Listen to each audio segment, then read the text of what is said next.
All right. Good morning, AP English Literature. It's May the 11th, a Monday. We have 2 more weeks of this and then so-called finals week, and then it's all done.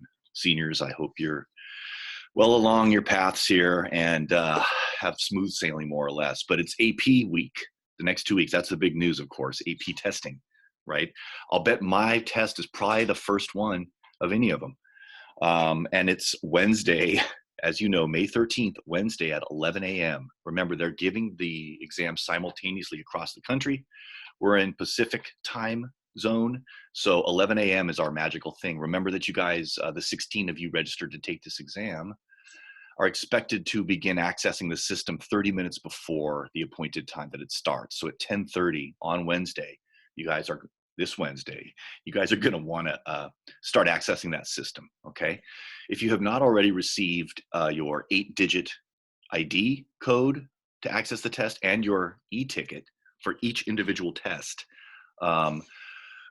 you should have gotten it this morning. If you haven't already gotten it, you should have gotten it this morning. If you have not gotten it via email, check with the system or go to that tech URL, right? The AP, my AP /tech, I believe it is. But you guys have been given all that information.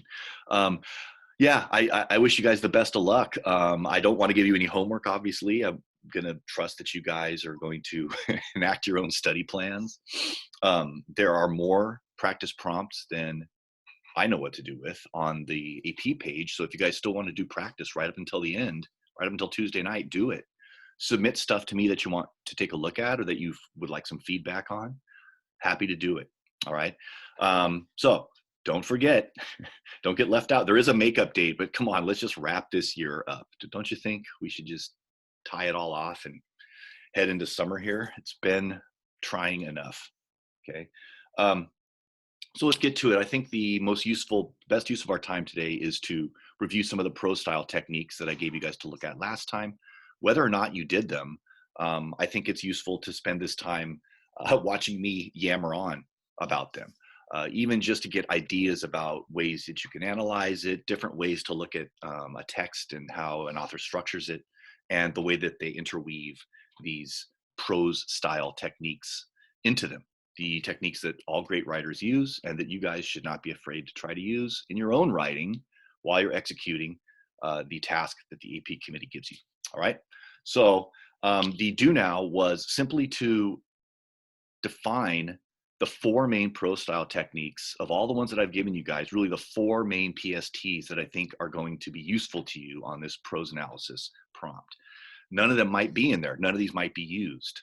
But again, if you notice these things, remember the game is you notice them, you point it out to the AP committee, and then you can provide a theory or thoughts about why, so what. You notice that prose style technique, to what effect is it put?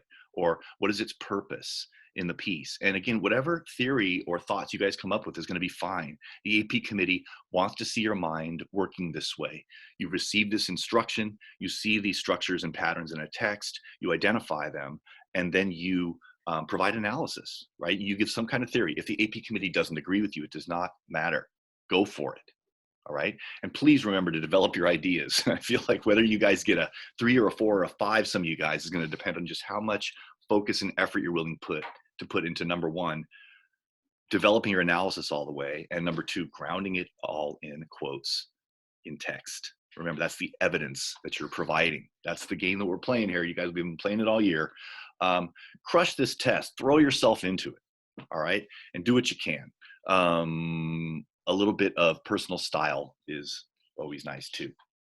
So the 4 prose style techniques that we're talking about here are anaphora, antithesis, catalog, and polysyndeton. All right. Let's briefly go over them, and then let's look at the prose style technique practice sheets that I gave you.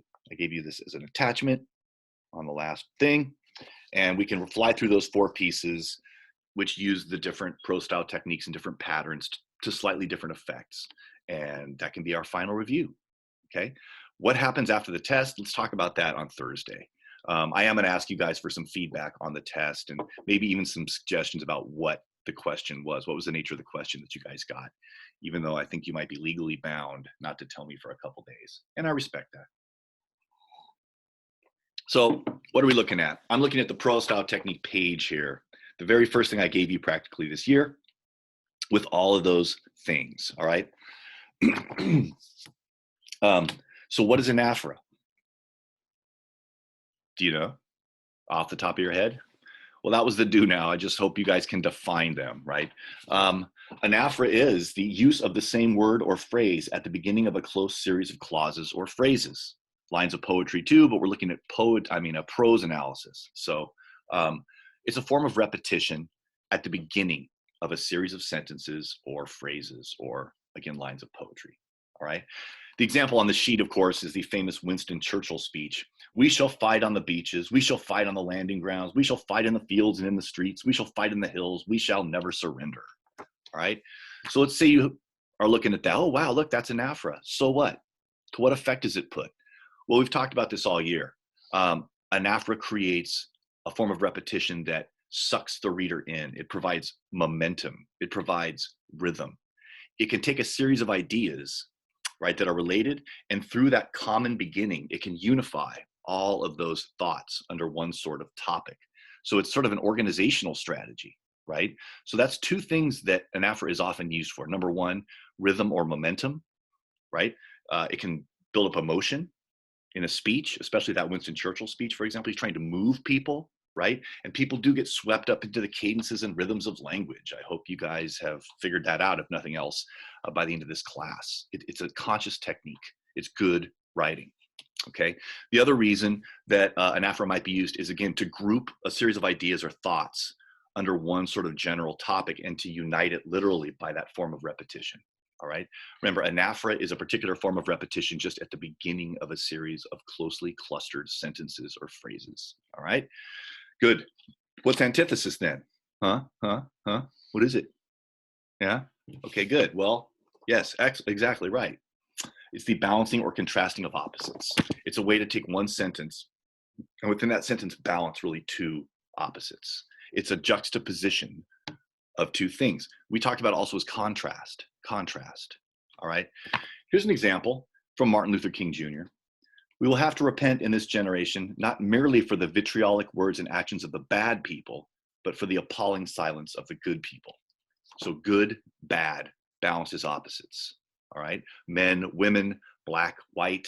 It depends how the author is positioning the two things, but if they are presented as opposites, then they're using antithesis, and it's a remarkable way to balance or provide contrast, or even to establish two narratives sort of at the same time to balance those two things, all right? The key word in antithesis is, of course, what word that often appears in a sentence as featuring antithesis is the key? It's but, B-U-T, but, right? That signals, remember, a shift in thought, a shift in structure, a shift in the flow of the narrative. And you should always be attuned to that. Yet, also. Yet, blah, blah, blah, blah, blah, blah, blah, yet, but, delta, it's a turn. Put a little triangle there, right? The flow is changing. And that's the indicator, all right? Catalog, what's catalog? Okay, good. A listing of people, things, or attributes, a simple list, right? I'm not gonna read you this long-winded list that I gave you on the actual sheet. I attached that to the last communication. You can go look at that yourself if you want. But why is a list cool? Why is a list a prose style technique? Well, it establishes momentum. It's a bunch of details that are all clustered together. And you can send them as a cavalcade, sort of, one after the other, just one long listing, right? And again, what does it do? It establishes momentum, rhythm, and all that good stuff that we've been talking about, all right? Lastly, Polysyndeton. Don't worry about asyndeton, just Polysyndeton, all right? Poly means many, and synt refers to syntax or coordinate conjunctions, right? So Polysyndeton is what we've been taught to know as a run-on sentence, and, or, and it just keeps going, right? Why would somebody use this? Okay, well, we talked about this as well. When you're emotional, right, it just all comes out as a burst, and Polysyndeton can really capture that emotional aspect of an outburst. It also establishes rhythm. It's a cavalcade of emotions, right?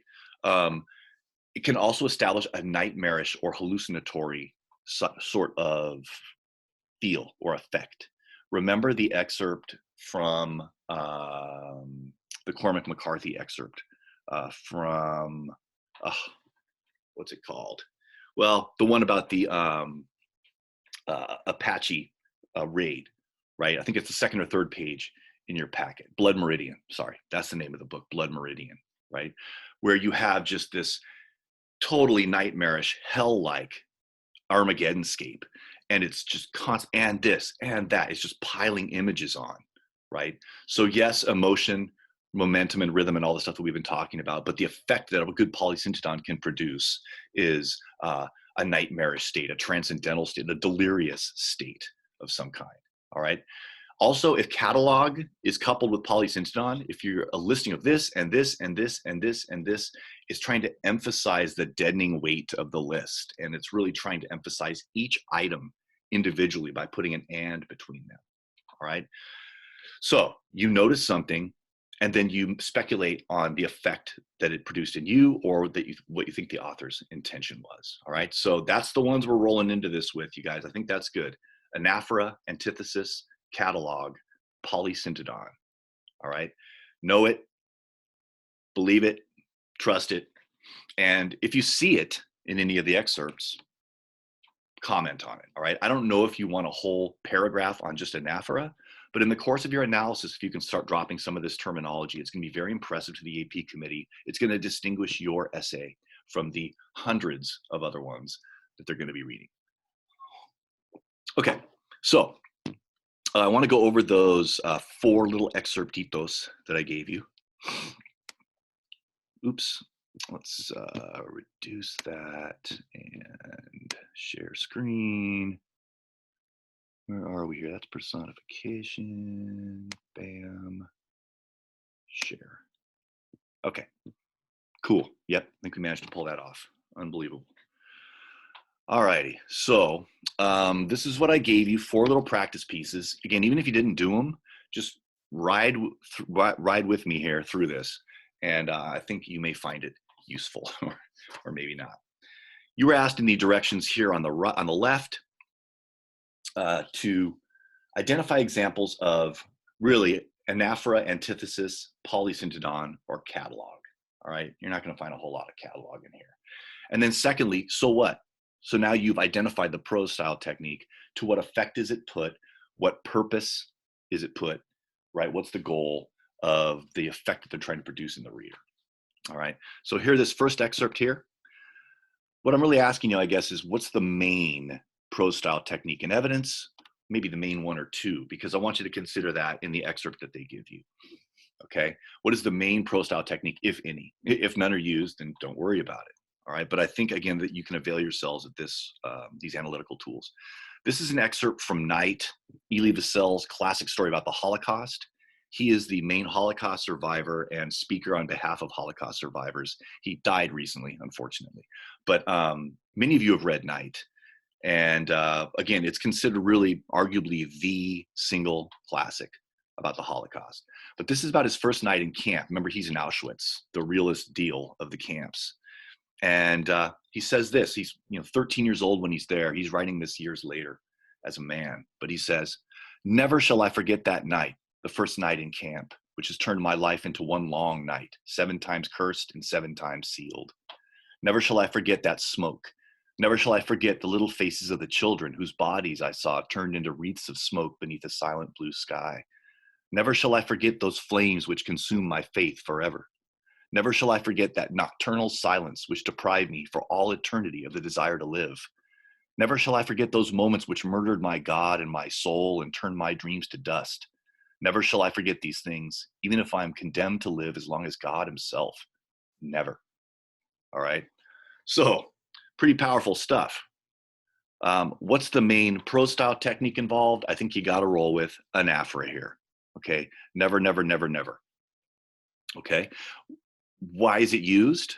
Well, again, it's a form of repetition that establishes the momentum that his emotion is riding on, right? It unites all of these ideas together, this experience of that first night in camp, and it gives you a single verbal organizer. Never, never, never, never. All right. That's pretty basic, right? He even uses a little bit of Polysyndeton. Never shall I forget those ones which murdered my God and my soul and turned my dreams to dust. This is another way that he successfully incorporates emotion. So if you got an excerpt like this, and you're talking about the effect that prose style techniques produce, you can really roll with that. Okay, very powerful stuff. One other thing that you could discuss in an excerpt like this is look at what you get. 3 paragraphs. All right, look at the length of the paragraphs. Remember sentence length. This is another thing that can vary the rhythms of a piece. That Dalton Trumbo piece I gave you guys, that was full of short, simple sentences. And occasionally they'd have a longer one to provide a little bit of variety. But notice these patterns of sentence length, and then notice where they're broken, right? That's another pattern that you're expected to see. And then there's a reason why it breaks there. It's drawing your attention to it. In this case, you got these 2 amazing paragraphs bookending this one. And look at this one. This is set apart. It's significant. Never shall I forget those flames which consume my faith forever, right? Elie Wiesel was a devout young Jewish kid who saw the Holocaust happen. The whole book, he's talking about, were the chosen people chosen for what, right? He's even angry with God through the whole thing. But in a way, that's what this book is about. The realities, the awful atrocities which consume your faith in flames forever. That's that world. That's that machine modernist world, right? All of our technology and science has been put to the to make a perfect factory of death in Auschwitz. It's the ultimate abuse of science and reason, right? Computing how much space needs to be filled in gas chambers when you pack bodies in there. How much gas do we have to use? These sorts of things, right? How can any faith, arguably stand up against that? So look at the structure of the piece too, and just notice sentence length, but also paragraph lengths in prose. This is a key thing, the heart and soul and kernel, not only of that 3-paragraph screed, but also arguably the entire novel.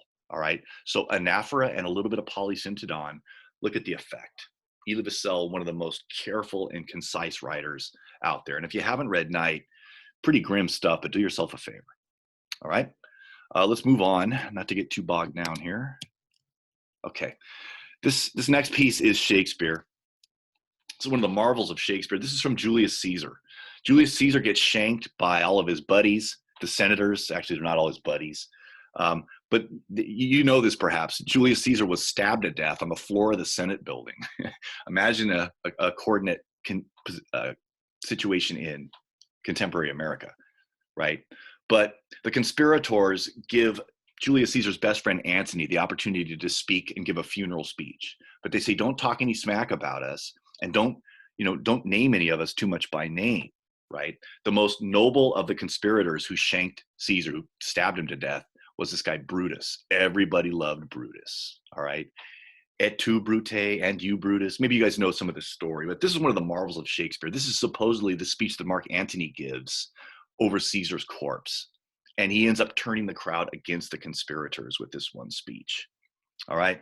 So a little context might have been helpful there, but sorry. You're looking for prose style techniques, ultimately. You may get something like this. They won't tell you it's Shakespeare, and they won't give you any context. That's the challenge. You guys just have to do your best navigating this, inferring, but above all, analyzing the actual text they give you and trying to make some intelligent sense out of it, all right? I'll go ahead and read it. Friends, Romans, countrymen, lend me your ears. I come to bury Caesar, not to praise him. The evil that men do lives after them. The good is oft interred with their bones. So let it be with Caesar. The noble Brutus hath told you Caesar was ambitious. If it were so, it was a grievous fault, and grievously hath Caesar answered it.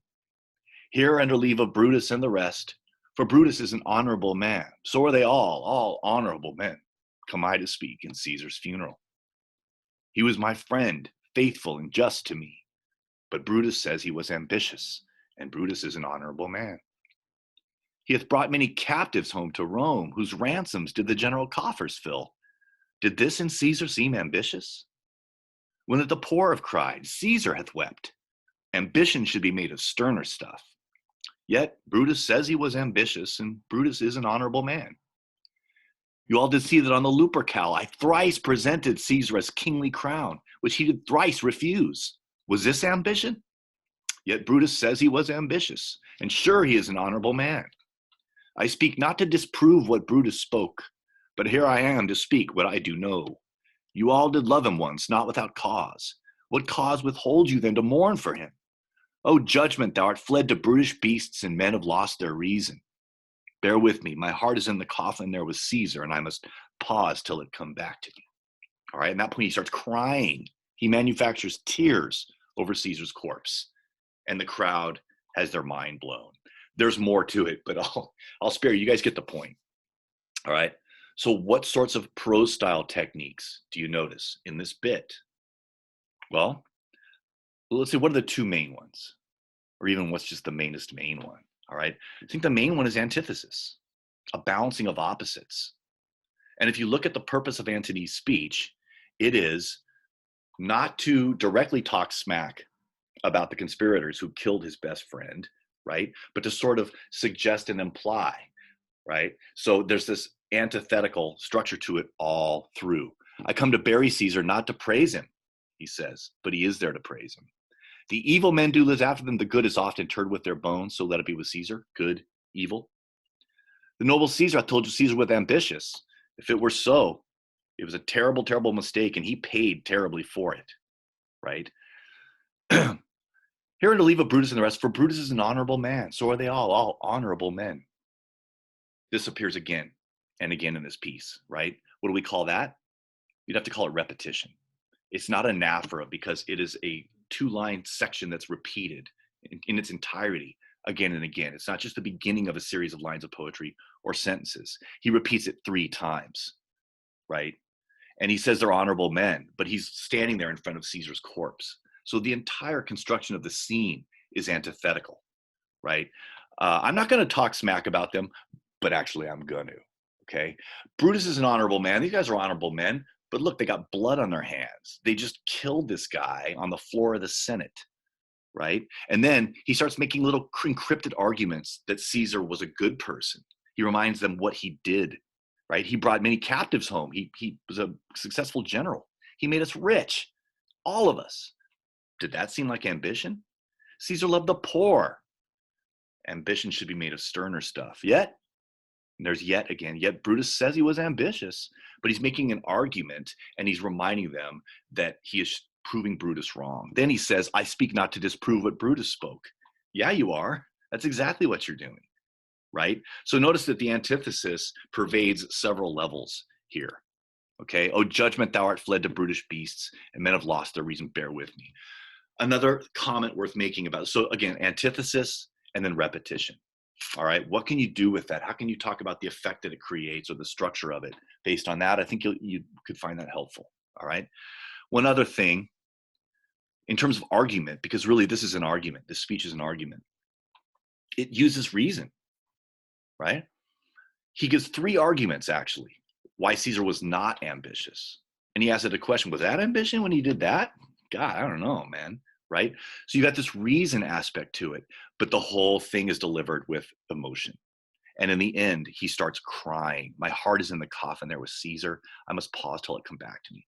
This is a master rhetorical study, right? You're supposed to use logos and pathos, right? Those are great terms you guys could deploy if you get something like this for a prose excerpt. Logos is logic, pathos is emotion. The ancient Greek rhetorician and overall genius, Aristotle, articulated this, that you want to use emotion and reason both in an argument, right? Look at this brilliant use of the whole thing. And again, oh man, anyway, yeah, geeking out on that one. All right, but antithesis, this balancing of opposites, okay, it can be used for many different purposes and to create many different effects, but notice it, develop a theory about it. It doesn't have to be the quote, the right answer. This is literature. Remember, we make arguments. We establish a range of acceptable meaning that the text allows. There are wrong answers, but there's no single right answer, I guess is what I'm trying to say here. Anyway, Shakespeare, ladies and gentlemen. Didn't get to drag you guys through Hamlet, unfortunately, but you'll get it in college. Okay, then we come to these 2 sideways pieces of paper, which are a little awkward, but I want to start with this piece right here, the Henry Miller piece. And again, if you'll indulge me, I'll read it, or just, I don't know if you guys can just fast forward. It's Henry Miller, ladies and gentlemen, from Black Spring. Day comes when you stand on the Brooklyn Bridge looking down into black funnels belching smoke, and the gun barrels gleam and the buttons gleam, and the water divides miraculously under the sharp cutting prow.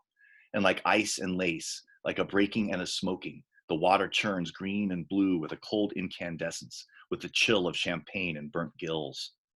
And the prow cleaves the waters in an unending metaphor. The heavy body of the vessel moves on, with the prow ever dividing, and the weight of her is the unweighable weight of the world, the sinking down to unknown barometric pressures, into unknown geologic fissures and caverns where the waters roll melodiously, and the stars turn over and die, and hands reach up and grasp and clutch, and never seize nor close, but clutch and grasp, while the stars die out one by one, myriads of them, myriads and myriads of worlds sinking down into cold incandescence, into fuliginous night of green and blue with broken ice and the burn of champagne and the hoarse cry of gulls, their beaks swollen with barnacles, their foul garbaged mouths stuffed forever into the silent keel of the ship. Okay, so this is a beautiful meditation on the nasty East River in New York, right? How does Henry Miller manage to make this kind of gross, polluted body of water beautiful? I don't know. Maybe you don't think that's beautiful. But this is one of our great poets of the 20th century who writes in what we call prose poetry, okay? It's an artificial distinction between prose and poetry, right? Poetry's in line, but prose poetry can be that same compression of language. That's what makes poetry, right? It's not about whether it's got lines or a rhyme scheme. I hope we destroyed that misconception in our very long poetry unit. Anyway, what's the main prose style technique you're looking at in this Henry Miller piece, which is awkwardly at a 90-degree angle? Hopefully, you're thinking polysyndeton, okay? In fact, I think that this entire piece is two sentences. One that actually stops relatively soon. Yeah, right here with gills, burnt gills. Okay. The rest of this is just one uninterrupted sentence. All right. Why did Henry Miller choose to write it like that? Well, Henry Miller is the king of inspired writing. He goes in these riffs. His brain is just so brilliant, and he finds new little things to go to. I don't even think he plans it all out, right? He just says, whatever I write is art, and I'm just going to let myself free flow. Which reminds me, one way that you could describe this stylistically is stream of consciousness. Remember this term from Prufrock, right? That consciousness does not create itself into capitalizations and sentences with periods, and that thought is an uninterrupted flow, a current like water, right? And modernist poets trying to accomplish that, really getting inside someone's head or really understanding how the psychology of a human mind works and the patterns of thought work, right, are trying to be as faithful as they can to pure self-expression. And stream of consciousness is a great way to do that. Remember, it's a decidedly modernist experimental technique after Freud. You get this attempt to render new psychological understandings in the form of written art. Okay, so stream of consciousness, to what effect is it put? Well, again, I think you're supposed to be swept along with it. It's like you're riding the currents of the nasty East River. Okay, emotion, momentum, all of that stuff, and then this achievement of being inside Henry Miller's head, which is a scary place to be, I think. But, again, this faithful evocation of this poetic inspiration and this flow of thought. All right. So polysyndeton, ladies and gentlemen, why would you write a run-on sentence intentionally? Emotion, momentum. Does he create a sort of dream state or even a nightmare state or a hallucinatory state, a shamanic transcendental state, right? Yeah, you could argue that it is. You just have to make an argument for something. Look, here's polysyndeton and these line numbers. Clearly, Henry Miller is attempting to achieve this effect. All right. I think that's what you're looking at. Okay. I don't know about this one. The poem If by Rudyard Kipling. I have a lot of problems with Kipling, and I have a lot of problems with this poem. In fact, I think I offered extra credit if anybody wanted to speculate on why I hate this poem. But anyway, let's go ahead and take a look at it. I'll read it to you. You can bend your head, twist it at 90 degrees if you want, and follow along. If you can keep your head when all about you are losing theirs and blaming it on you, If you can trust yourself when all men doubt you, but make allowance for their doubting too. If you can wait and not be tired by waiting, or being lied about, don't deal in lies, or being hated, don't give way to hating, and yet don't look too good nor talk too wise. If you can dream and not make your dreams your master, if you can think and not make thoughts your aim, if you can meet with triumph and disaster and treat those two impostors just the same, if you can bear to hear the truth you've spoken, twisted by knaves to make a trap for fools, or watch the things you gave your life to broken, and stoop and build them up with worn out tools. If you can talk with crowds and keep your virtue, or walk with kings nor lose the common touch. If neither foes nor loving friends can hurt you, if all men count with you, but none too much. If you can fill the unforgiving minute with 60 seconds worth of distance run, yours is the earth and everything that's in it, and which is more, you'll be a man, my son. Okay, so yeah, you know, Rudyard Kipling, the artificer of the idea of the white man's burden, right, for the British Empire. I don't want to start down that path. It's going to make me mad. But let's look at the text itself. Again, we're not bringing in our preconceived notions about Rudyard Kipling into this. Let's treat this as its own piece. What are the main prose style techniques? A rather clumsy use of anaphora. All right. But again, that becomes the sort of key thing. This if is a speculative word. It opens up a realm of contemplation and possibility, right? So this poem is a meditation of sorts, right? If, you guys probably got that. Also, I see some antithesis. If I was forced to decide another of our prose style techniques that is most in evidence here, if you can do this, but not that, or if you can do this and still balance this on the other side, okay? Also, I think you could call it a catalog of homilies, a catalog of antithetical nuggets of wisdom or advice, perhaps, right? Yeah, right, catalog, it's a graceful term to use for a listing of anything. Sometimes you could characterize a whole poem like this as a catalog of this, right? A catalog, in this case, of suggestions, or a catalog of little bits of wisdom, right? What's my problem with the poem? It's a perfectly lovely poem, isn't it? It rhymes and everything, right? But remember when we were talking about the crimes that art cannot afford to commit? Like if you're a serious artist who wants to be taken seriously, right? Like what should you never do? You should never get preachy. You should never throw out these little crumbs of advice that maybe your mother or father would have given you. These sort of safe little middle-class provincial pieces of how to be a good person or how to be a good boy, right? That's just so disingenuous. Art's not supposed to do that. Any art that's telling you what to think is fascist art, and it's not art. By definition, art is a presentation of a spectrum of human experience that allows you to freely locate yourself in there somewhere. It's not giving you advice. You know, Rudyard Kipling's given people advice his whole life, and he's a famous writer, and he wants to use his position to show you how wise he is and stuff, right? I like the artists that show you how weak they are and how they don't have their shit together and stuff like that, right? This is just this safe thing. It doesn't challenge your morals. It doesn't set you back on your heels. It doesn't give you anything to think about. And it allows for sort of all the self-righteous people out there to go, yes, that's exactly how the world can be a terrible place. But in the end, it's very simple. You know, just be good or something. I hate that. Right? We need a little bit more complexity, a little bit more finesse and nuance to our inquiry here about the world around us, right? Anyway, so here you go. Artful uses of catalog, anaphora, antithesis, and polysyndeton, all right? If you get something like that in the piece, in the prompt that they give you, the excerpt on Wednesday, again, don't necessarily make it the focus of your entire paragraph of analysis, but use it as one of the many tools to incorporate that into your analysis. I noticed this in these lines. This is what I think the author is doing, or this is why they did that, or this is the effect that they sought to create. So much of the prose style stuff is creating effects, establishing tones, picking out details about characterization, right? There's different types, and you guys have gotten a decent cross section of all of those. So anyway, enough said on that. Let's get away from this text, okay? You guys, I wish you the best of luck on that exam on Wednesday, all right? Don't get psyched out by it. You guys are all in a good position to knock this thing out, especially since there's only one essay. Okay.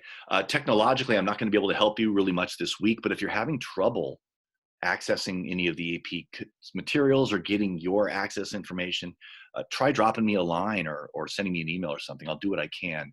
But at this point, there's really nothing left but to do it. Okay.